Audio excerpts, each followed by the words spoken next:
मध्य प्रदेश सरकार के सांस्कृतिक विभाग द्वारा चलाए जा रहे जन जागृति अभियान के तहत बुधवार को प्रेरणा उत्सव कार्यक्रम का आयोजन सेगांव के स्थानीय बीआरसी प्रांगण में हुआ। इस कार्यक्रम में ग्वालियर की ज्योति रतोलिया और डायरेक्टर संजय सिंह जादौन के दल ने नृत्य नाटिका के माध्यम से वीरांगना रानी दुर्गावती के जीवन काल के संघर्ष और बलिदान को जीवंत रूप से प्रस्तुत किया। नाटक में बताया गया कि कैसे रानी दुर्गावती ने देश की रक्षा के लिए दुश्मनों से युद्ध किया और अपने जीवन को दांव पर रखते हुए कभी हार नहीं मानी, अंततः वीरगति को प्राप्त हो गई। कार्यक्रम का शुभारंभ अतिथि हीरालाल पाटीदार, राजवेंद्र सिंह मंडलोई, सरपंच शांतिलाल चौहान, राम पाठक, हरिओम यादव, भागीरथ यादव, शुभम अरणे और विकास खंड शिक्षा अधिकारी संदीप कापड़नीस द्वारा दीप प्रज्वलित कर किया गया। इस कार्यक्रम के दौरान रानी दुर्गावती के मुख्य किरदार में ज्योति रतोलिया ने भूमिका निभाई और बताया कि लड़कियों को रानी दुर्गावती के जीवन से प्रेरणा लेकर समाज और देश में मिसाल कायम करनी चाहिए। साथ ही बालिकाओं के परिजनों से भी यह अनुरोध किया गया कि वे अपनी बेटियों का समर्थन करें और उन्हें आगे बढ़ने के अवसर दें। इस मौके पर महिला बाल विकास विभाग की नीता जैन ने नाटक की प्रशंसा करते हुए कलाकारों का उत्साहवर्धन किया और बच्चों को इस शिक्षाप्रद नाटक से सीख लेने की बात कही। सती होने की अफवाह फैलाकर आपने गढ़ा रियासत को नेतृत्वहीन करने का प्रयत्न किया है और राजकुमार वीर नारायण के राज्याभिषेक का विरोध कर आपने राजमाता पद्मावती के आदेश का उल्लंघन किया है।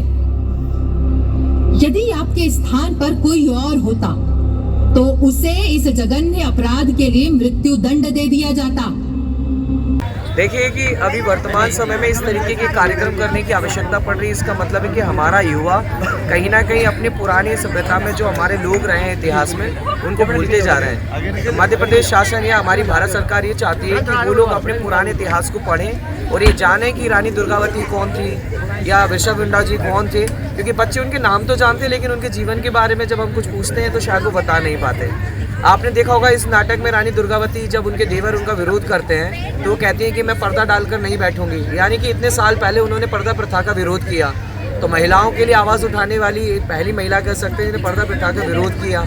पति के मर जाने के बाद उन्होंने पूरी शासन व्यवस्था की, यानी कि महिलाएं शासन भी कर सकती हैं, ये भी बात सामने आती है। तो महिलाएं केवल घर पे पोछा बर्तन करने के लिए नहीं बनी बल्कि वो देश चलाने के लिए भी बनी है। उनके अंदर भी वो सामर्थ्य है। हर महिलाओं को सजग करने का एक रास्ता है।